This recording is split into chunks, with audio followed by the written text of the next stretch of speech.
Hello everyone, Reggie Time here, and by request we're doing a Sky video. There's been a couple of guys, one guy in particular, James Taylor, shout out to you from my YouTube channel, asked me to do some Sky stuff, so I'm staying up late and making a Sky video, which hopefully will go down well with you guys. If you guys do like the content that I put out, but you're a bit shy with your comments, please do comment in the comment section, because obviously, as James can now bear witness, I do read the comments. I do try and respond to as many as I can, and yeah, I do try and produce stuff that you guys want to see. So if you want to see something, leave it in the comment section. We'll try and do it, and please hit the like button too, because likes are nice, sharing is caring. Share the video with your friends, share the videos with whoever your little poker community if you like them, and please do hit that thumbs up button. I love getting lots of thumbs up. I haven't played these games for a while now on Sky, apart from like the odd fleeting visit. Does seem to be a bit of a reg fest tonight, but fortunately most of the regulars on Sky, and 20NL especially, they're pretty limited. They're not terrible by a long chalk, but they're not particularly intimidating either, so I'm not too worried. I'd rather play with a bunch of fish when I'm playing on Sky. That's kind of why Sky exists for me. But for the purposes of making a video, we'll do as James requested, and we're going to be making a video. Flopping bottom set on table 1. On a very wet board, so we're going to make a very big C bet.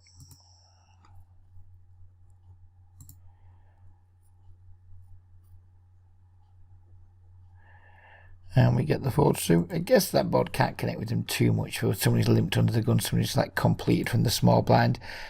But there's just so many bad cards, and if someone does have like a baby flush draw or something like that, or maybe just second pair, some kind of weird straight draw, then I don't want to let them get there cheap.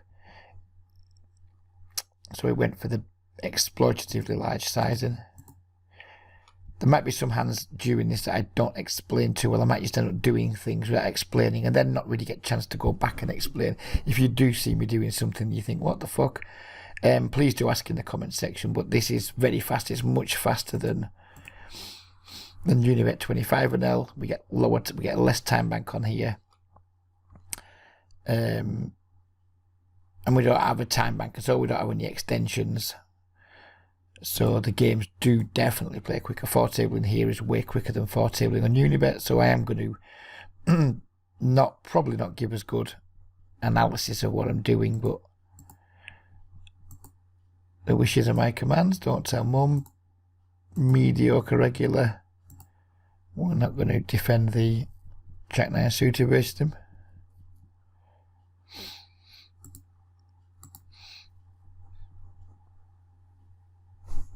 If he'd made it smaller, if he'd made that 160, then it would have been a clear defend.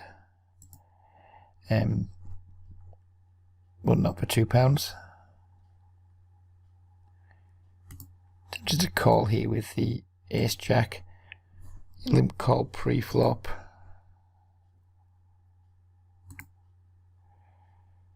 And he just has nothing, which is nice.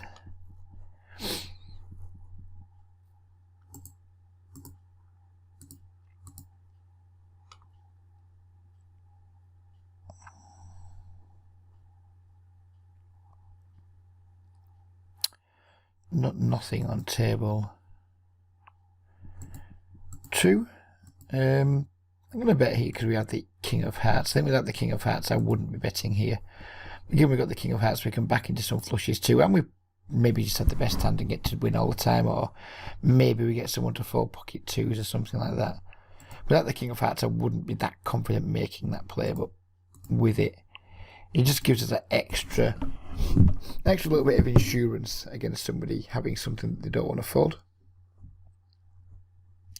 Going to give us some extra barrel opportunities. Not that I'm going to want to barrel too often on ace jack boards against two players who are tagged green.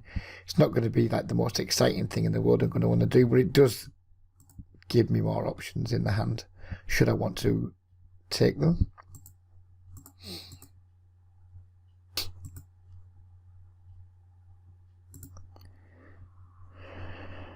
Just 2 overs here against Warlord. Just going to make a small c-bet, see what happens on the turn. Continue on jacks, queens, kings, aces, maybe 9s, but probably not.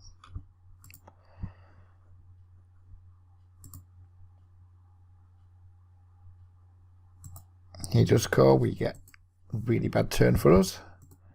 So now we're just going to give up.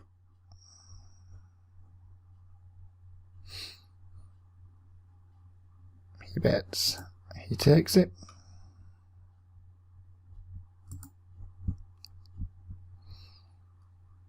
Don't know blow me, but he's not playing with a full load, so he's going to get the fish tag to begin with, and we'll go from there. Little set dry board, we like that. We're going to hope blow me has the ace, because we think bet 3 doesn't.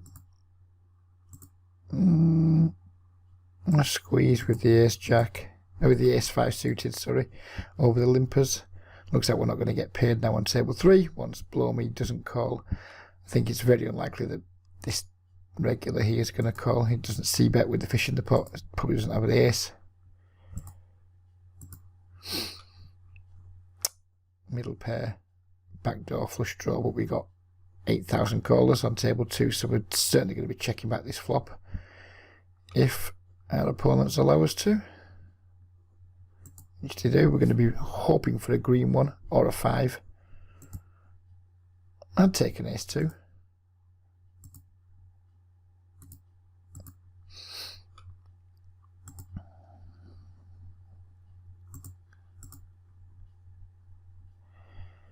Just going to keep checking on table 2. Don't want to get owned by someone who's just got a hand like pocket 7s and just in complete check call mode. It's like really hard to get value from anything with our hand. Not that hard to value on ourselves, and not that much to want to bluff against. Again, multi-way pot, table 4, we're just kind of giving up. You get a lot more of this on Sky than you get on other sites. You get tons more multi-way pots. And it does kind of force you into kind of needing to have a hand quite often. It kind of hamstrings you a little bit, because in multi-way pots it's just not as easy to get bluffs through. In fact, it's almost impossible to get bluffs through. So you just need to have a hand more often, and when you are bluffing, you need to be bluffing like in some pretty smart spots. It's really hard to bluff in multi-way pots, and I wouldn't recommend you really start trying to do that too often, because it's just going to lead you to getting really frustrated. It can often lead to lots of spew. It can lead to all kinds of irrational thoughts. When whichever person that's connected with the board pretty hard, you just think, oh, how rigged is this? I've seen so many people say Sky's so rigged. They always have weird hands in big pots. But yeah, you're going to see that, of course you are. Excuse me a moment while I consider what to do with the ace 10.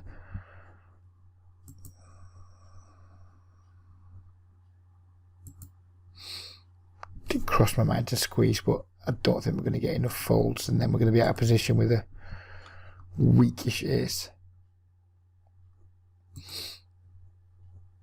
So yeah, people like say, oh, Sky so rigged, this fucking fish limp called me with king 8 off suit and he flopped trip 8s or whatever when I had aces. But you're going to get that in lots of multi-way pots. When you got your 2 aces or your 2 kings, excuse me, and you go to pots multi-way, people are going to hit the weird stuff sometimes, just the way it is, and you think, oh, it's so rigged, but you're up against like lots and lots of different holdings. So your equity goes down significantly in multi-way pots. Even no matter what you're holding, your equity goes down significantly. If you want to just test that theory out, just get hold of Equilab. Put pocket aces in, put 3 random hands against it, and just see how low your equity goes. So you are kind of hamstrung into, unless you can get pots heads up, you really are kind of hamstrung into just making the best hand most of the time, or cherry picking some really good spots to bluff in, one or the other.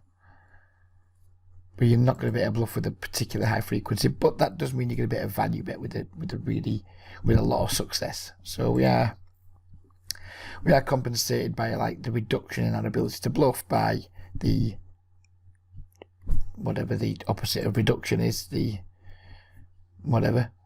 Don't really know what the fucking word would be, but yeah, you're going to get value bets paid off easier by weaker hands too. So it swings and roundabouts. A bit of a loose open on table 1, but we do have a green in the big blind.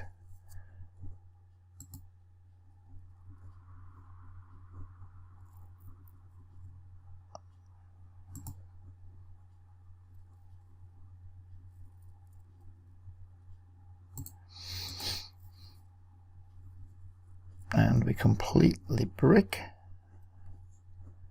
There's absolutely no reason to see about this board with the hand as weak, because this, yeah, the ace hits our perceived range, etc, etc. We just have no equity when called. Then we do pick up a good shot. I'm probably going to bet twice. Now he's checked twice, I'm probably going to bet twice. Just to maybe like put some pressure on his small players. Maybe he just like doesn't fold king queen for 1 bet, that type of thing.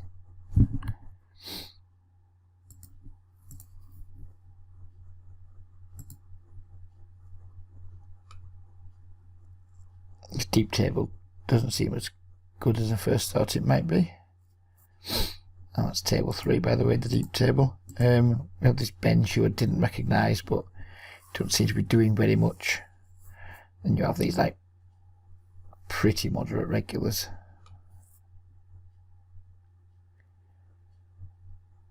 Again, on Sky, I'd much rather have some softer tables to play on, because that's kind of the whole point of Sky, is it gives you the opportunity to play with more fish. But like I said, there does seem to be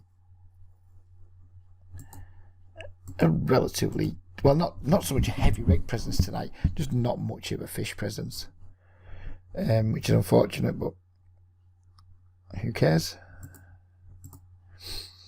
I'm going to look for some black ones on table 3. That's not enough black ones for my taste, but we do have my own personal favourite hand on table 4. I'm going to be looking to get a nice squeeze in here. Probably going to be looking to make it around £3, I think. He has 4XD, which is unusual. It's something you don't see on other sites. He has had a caller. So yeah, if he's 4XD, we're going to make our squeeze bigger, because he allows us to, because of the size of his open. He does call. We get a pretty good flop. And now it's just a matter of bet flop jam turn, I think, with this SPR.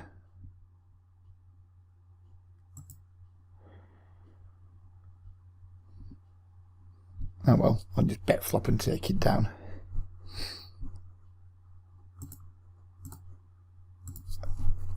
If that was a drier board, I would just get it over 3 streets. I'd bet much smaller on the flop. There's a wet board. He can certainly have some draws, I guess, or like flop some kind of like draws, and I don't want to give him like cheap shot.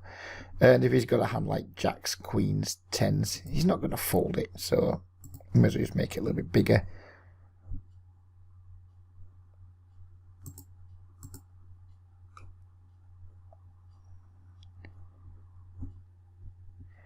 I've seen a couple of regs using the 4x tonight, and I kind of get it if you're at a table with 2 or 3 fish.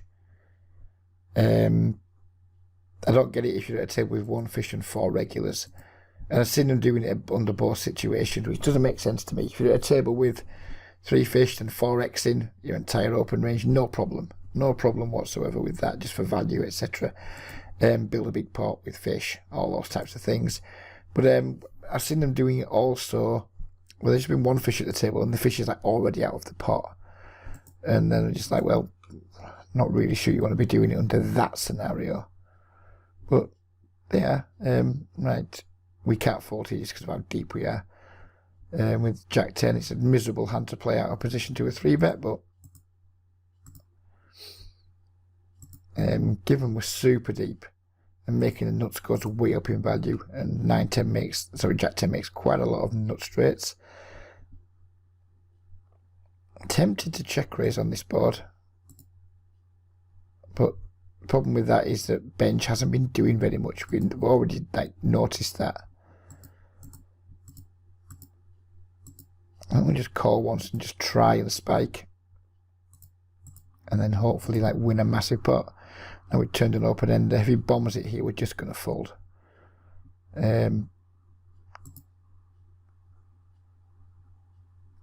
It's disappointing that we turned some equity, but what can we do? If I thought there was any shot I could make him fold there, then we might well have gone for the check raise, but he hasn't done anything yet, and then he's just blasting away in a 3-bet pot on a board that hits his range pretty hard. So not that much we can do about it. I'm glad I didn't check raise the flop now, because I don't think that would have worked given how he bombed the turn.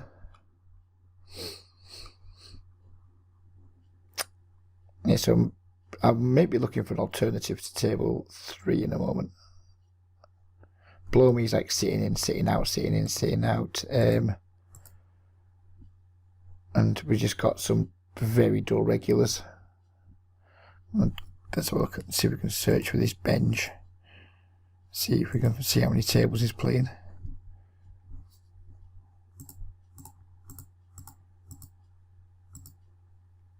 I'm going to go for a small 4-bet bluff against Big Hawk with this hand.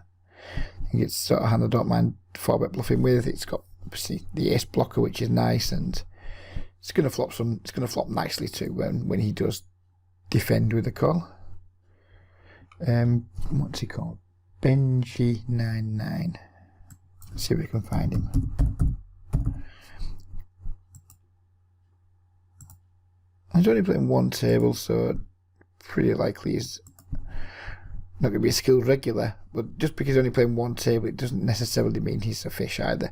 He's probably a losing player, probably a bad player, but he looks tight. So even if he's just one of these players that's, I don't know, plays 16/5, he's fucking no use to me whatsoever.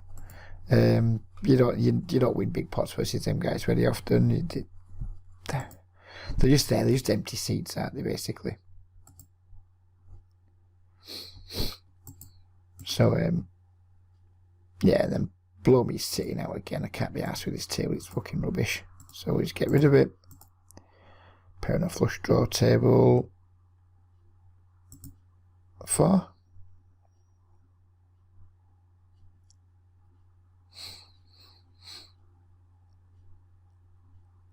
And we bet and take it down.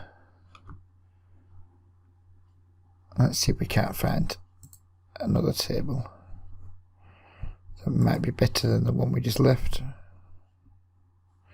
Just seemed to be a heavy regular, well, lack of fish presence tonight. Disappointing. But we are where we are. Is there anything going on at 30 now that might be useful to us? Let's focus on these 2 kings first. Pretty dry board, so I'm not going to blast the c-bet.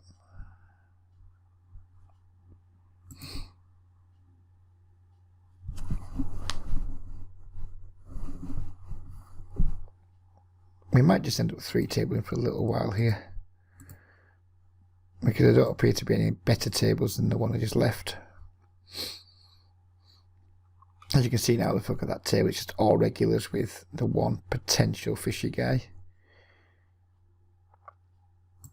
Straight away, just regulars have filled the 2 seats that have been left.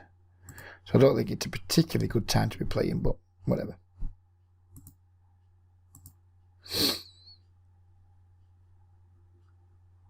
Bet and a raise here. Obviously our king queen's toast. I'm going to imagine Slumdog's just flopped a set or something. Or got an overpair. Quite not, in fact, because he was a raiser, wasn't he? He probably just has an overpair. He just wants to get it in as quick as he can against any draws that Warlord may have. I'm just going to go for 1 street of value here against Kelty. Hopefully he looks it up with a 10 or something.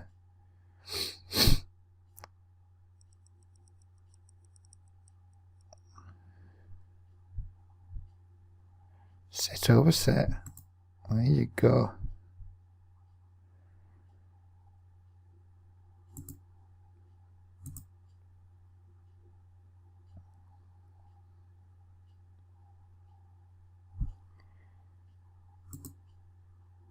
And absolutely no offence to Slumdog whatsoever, because I don't know him. He might be a very nice guy, but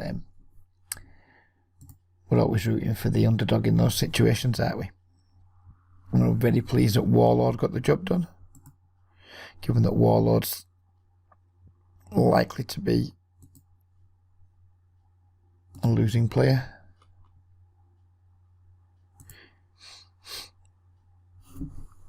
Just cannot find a seat. There's like a few empty seats here and there. Just the same. Aha. This might be one. We might have found... Oh, we have found a table. We've found a table that's worth playing by the looks of things, but... Oh, I thought for a moment there my Oh, it seems to be running a little bit on the slow side. Not sure what's going on. But we have locked up the seat, which is nice. Let's bring the table down. Slide it in.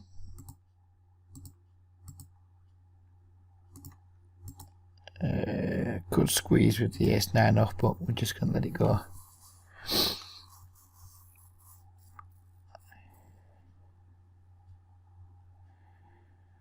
Two overcards and flush draw on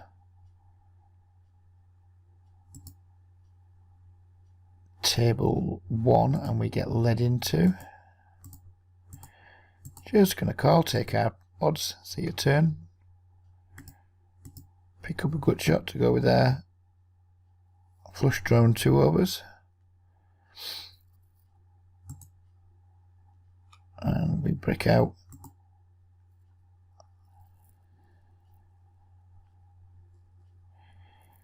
Not going to go for the bluff here. It's way too likely he's just going to have a hand that isn't going to fold. No, we are going to go for it.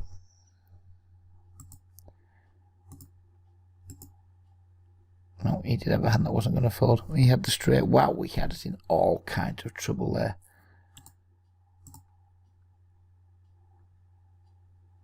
I'm trying to get him off some kind of 10. Maybe even 2 pairs. Should have stuck with my first instinct, which was don't try and bluff here, because a bet check on that board. They're always bluff catching, but I'm going to call here. They're always bluff catching when you take that line, or they're always like they're never. I'm surprised you had a straight, to be honest with you.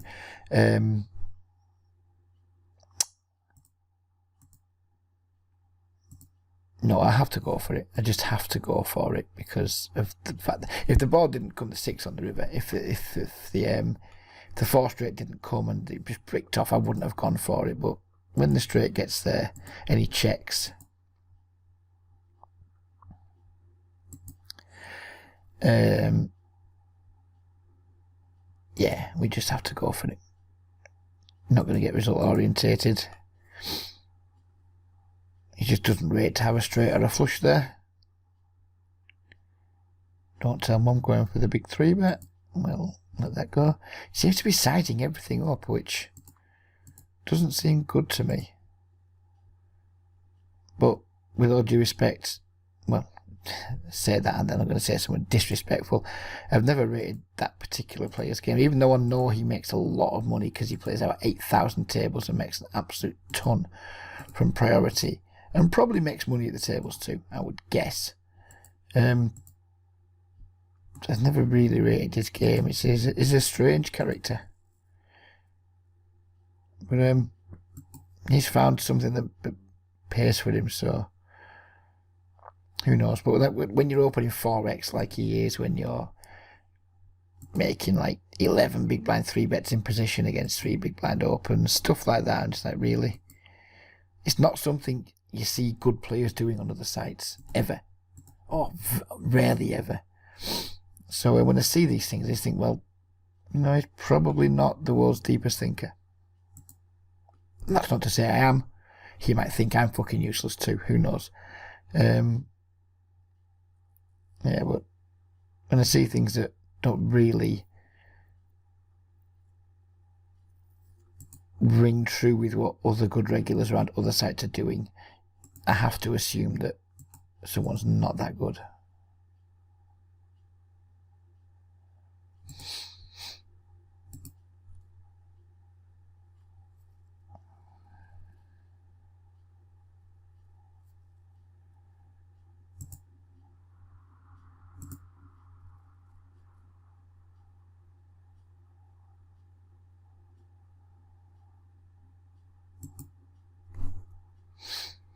The question is going to be raise or just call this river when he bets, and I think against that size, I think it's going to be a raise.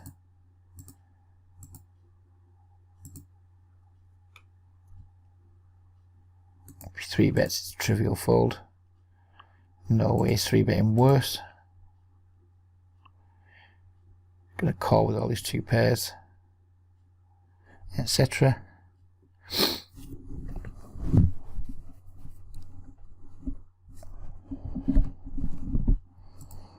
What did he call with there? Let's just take a quick look.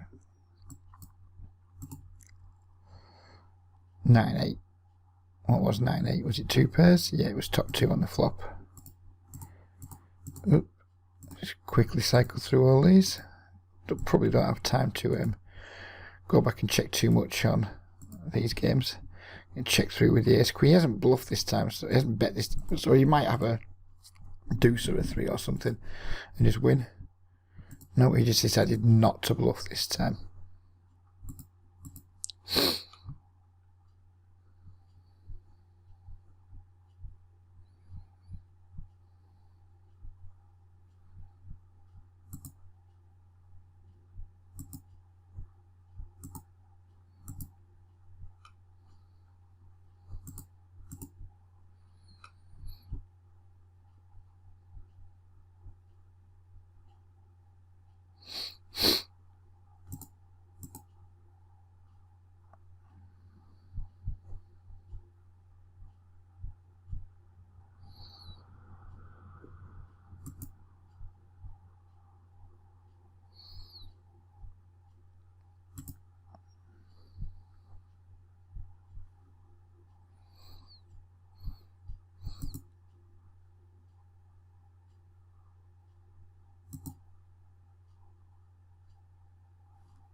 I think these games might turn good once a couple of the regulars start to go to bed.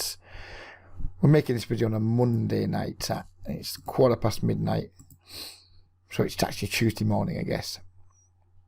Not a guess, I know it's a Tuesday morning. I'm familiar with time and the concept of it. So when a couple of regulars drop out, and I don't expect one of those to be Don't Tell Mum because he plays till all hours, but who knows, we might end up in some good games. Whether we get to catch them on video, who knows. Oh, Poker King is here. Another interesting regular, shall we say. Plays a ton of tables, it plays very aggressively. Don't think he thinks too much of me. I think he knows I don't think too much of him, but there we go.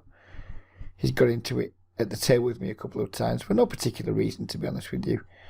He just seems to be quite defensive. Don't get me wrong, I have tacked a couple of things in now and again just to a little bit of friendly needle, or what I thought was friendly needle. But then he gets all defensive, so I do try and troll him sometimes. Probably shouldn't, but it can get boring sometimes, can't it?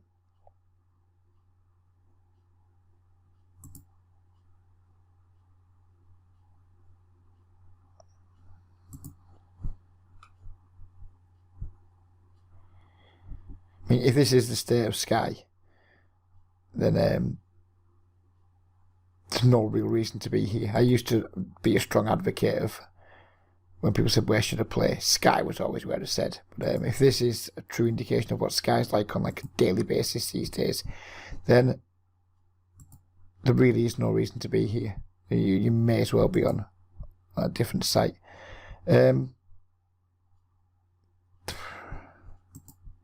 I'm going to go for a check raise, even though I fear he might check through it a decent amount of the time on this board, which he does. Fortunately, we still have the nuts on the turn, so we're just going to start doing our own bidding now. He bets. No reason to think he's going to fold when we raise, so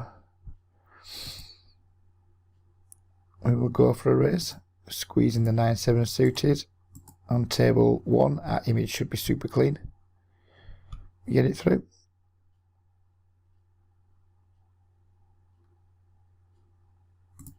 And he jams on us.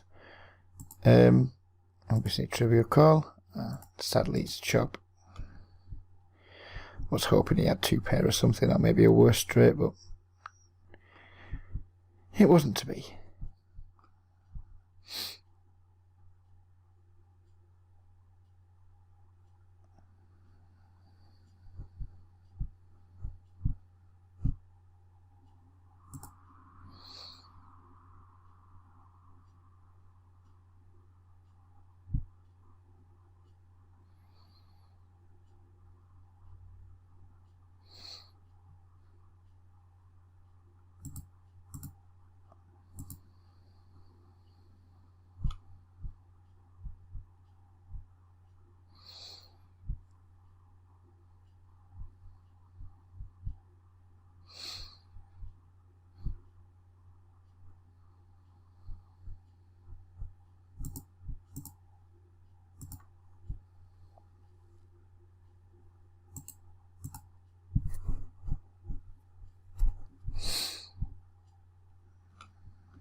Squeeze or call with the ace-10 suited? That is the question.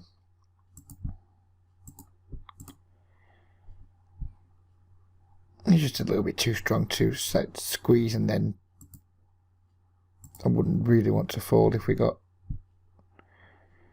4-bet, even though we probably have to. Don't really want Kiet to be able to if he folds, Kiet jams, and then probably have to sigh and call it off. It could just get messy, couldn't it?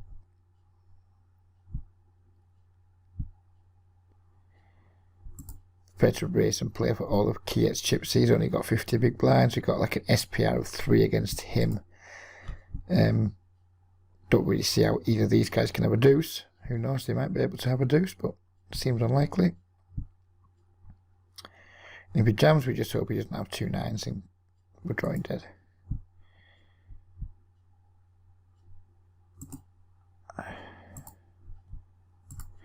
I don't think we have a ton of fold equity here, but he might just call with worse draws sometimes.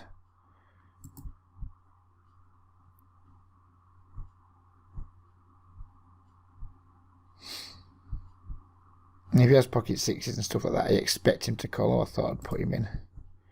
But he does have the worst draw this time, which is nice. I thought I'd set him in there.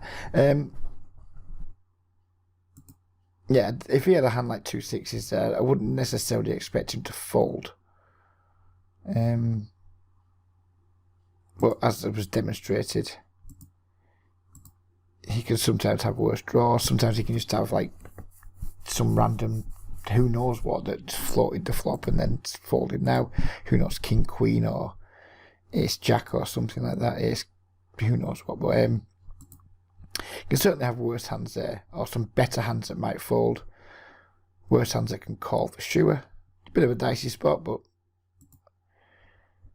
it's made less precarious because of his stack size, of course. When we do end up running at the top of his range, it's not as painful.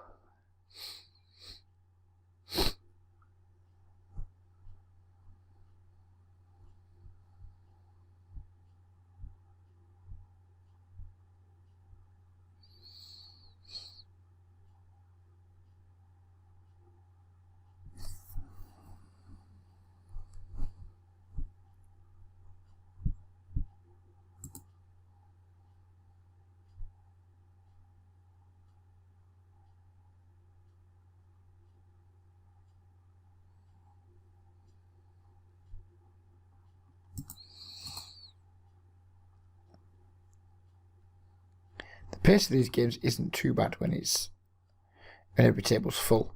It feels plenty manageable to me, and like, able to talk when I'm playing. It's when a couple of tables go 4-handed or 5-handed, then it starts to feel just a bit manic. I used to be like very adept at mass tabling.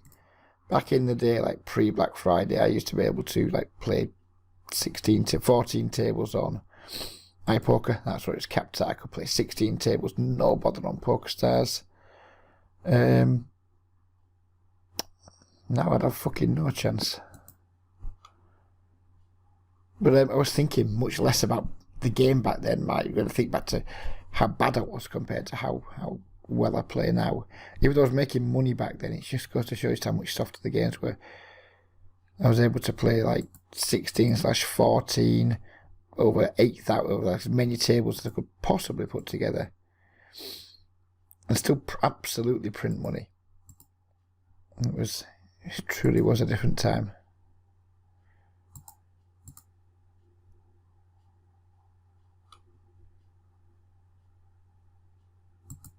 And raise this set against Macca here.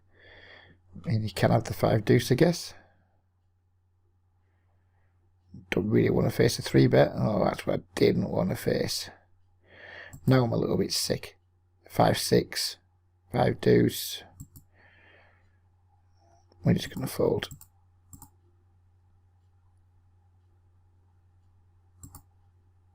Again, it's just one of them situations where it really sucks to have to fold, but I just think it's super unlikely he's like jamming a worse hand. He needs to be jamming 2-pair there for value. I mean, he just doesn't have any bluffs when he's doing that, I don't think, in that situation. Is he really going to jam 2-pair when he gets raised? Seems unlikely to me. So we have to raise some value because we've moved a set, small pot, etc., etc. But I think it's a crystal clear raise fold, especially to a jam. If he'd made that 9, it would have been really nasty. But he didn't make it 9.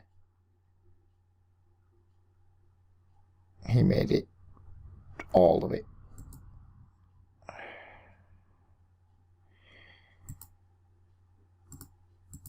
Given we're going multi-way here and we're slightly deeper to start the hand, I think we have to set man. Don't like set man in 3-bet pots because he just gets to blast here and we just have to fold, etc. But I think we just have to. 7s is just too strong, I think, and the implied odds are just like, they're just there, aren't they?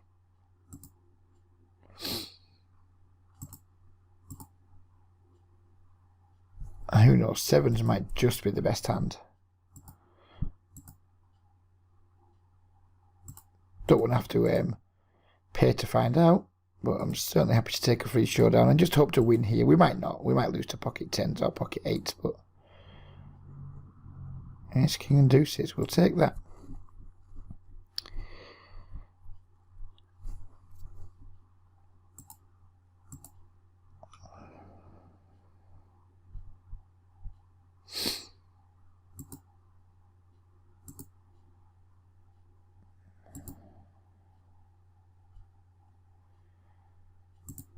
So this is a much smaller 3-bet. There's a sizing till in there somewhere. We're pretty much exactly the same situation, aren't we? Only it's a smaller bet we're facing. Still, it's not going to pay that much to set man. I wonder why 1's 15 and 1's 15 blinds and 1's 12 blinds. And these are sort of mistakes that I'd like to find out what's going on, because they are mistakes. When you have like crystal clear sizing tells like that, they're not going to be that hard to figure out. And it's just something you don't see good regulars having. They're playing with such a level of inconsistency with sizings. Good players don't have those. It's kind of almost exactly the same situation as the very previous hand. Admittedly, he was the small blind, not the big blind, but nevertheless, it's almost the same situation. But he altered his 3-bet sizing quite significantly, and that's not something you're going to want to be doing against players that are paying attention. Because once they figure out what that means, they're going to be able to play pretty well against you. which obviously isn't what you want.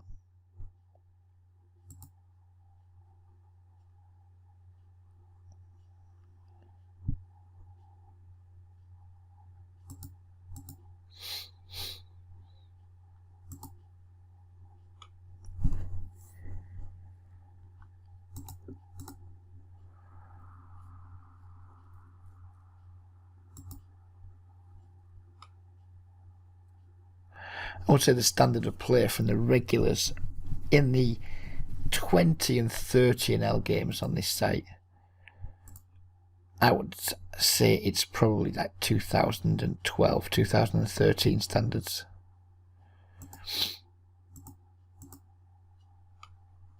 It's like pretty good. I mean, they're not bad players, not by a long way. But in terms of like what I class as a good regular, they're a long way from that too. We're going to just call one C, even though I don't expect him to be bluffing very often into two players. It's a big size, just like bombing that turn. Again, that seems like he's going to have some different sizing tells there, because I can't believe he uses that sizing with all of his range there. Unless he's just never bluffs and he just like only has value and he does it, then maybe he does. But again,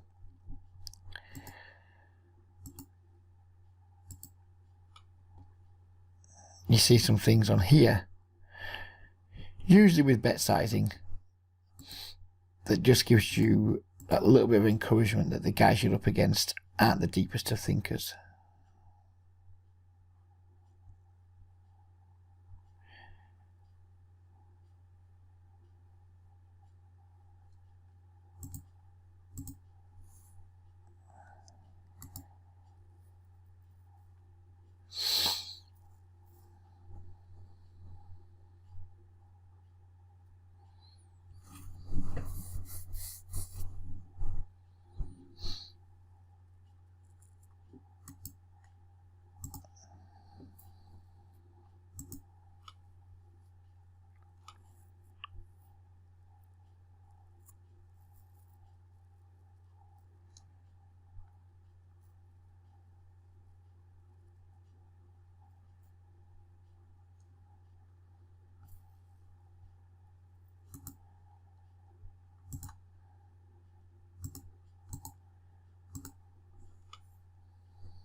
I was tempted to bluff on table one, but the pot is just so tiny.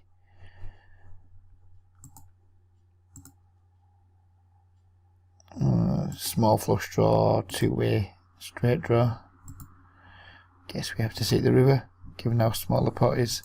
And I guess you could argue that if you're going to check call that turn, you may as well bet it yourself. But I mean, this is guy's another like just particularly moderate regular. God knows what he had there. You probably had something reasonable by the river, but it failed to build a pot. 8-7 suited. No, not for a 4x.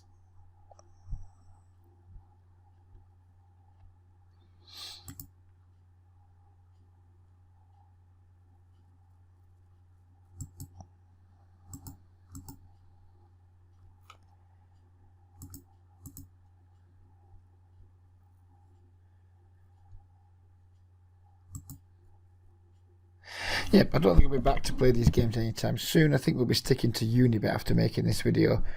I mean, yeah, we've made it because we requested to make it. I've been happy to make it, but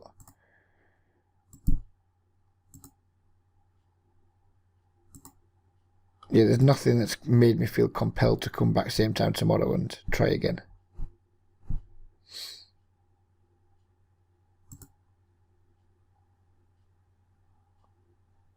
Probably going to play for just another few minutes. Maybe get to like the 40, but in fact, yeah, we'll just sit out big blind all tables.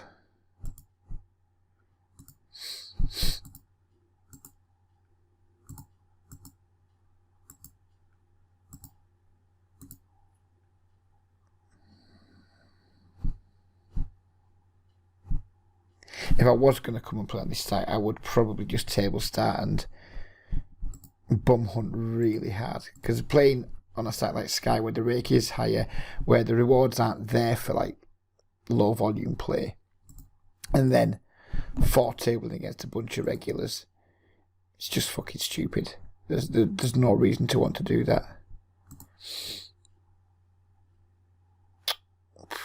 6-4 or 6-4 suited. Not going to try and isolate 2 limpers, because it probably won't work, and then we'll be left with 6 high in a multi-way pot.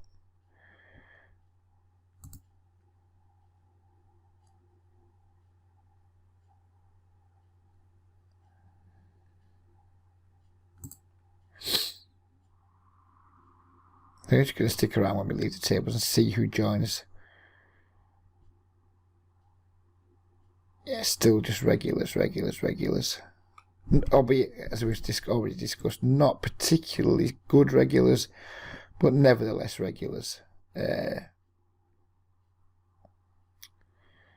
So yeah, I think we're going to have to like reevaluate my view of the poker landscape, because it has shifted from when I first started making videos like 3 years ago, whenever it was.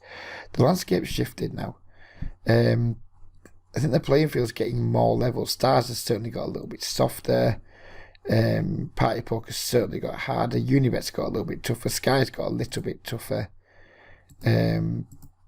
Triple Eight, well, the whole games have got tougher, but in terms of like where they were, the disparity between them, it's leveling out. Sky is still the softest. That goes without saying, but it's not as far clear as a softer site as it once was, that's for sure.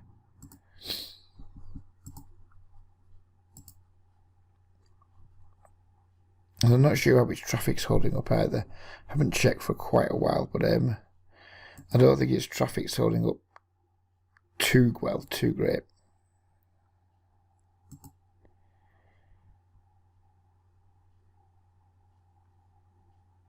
Because these games do seem to be very much, it's all the same regulars and the occasional fish coming along. And as that continues to happen, you'd imagine its traffic will continue to drop, as regulars will start to go elsewhere, and just traffic will drop and drop and drop. I think it's primarily a tournament site anyway, Sky. There are lots of fish, but they tend to just all play the tournaments. Because Sky do run a lot of these ridiculous promotions that rewards guys who just like play 8,000 double or nothings a day, or all the cash tables. They don't do anything for the fish really, Sky.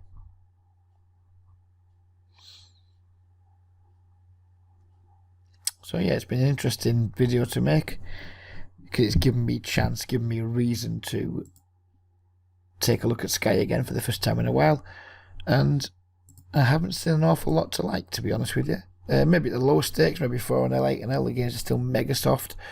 But, yeah. I mean,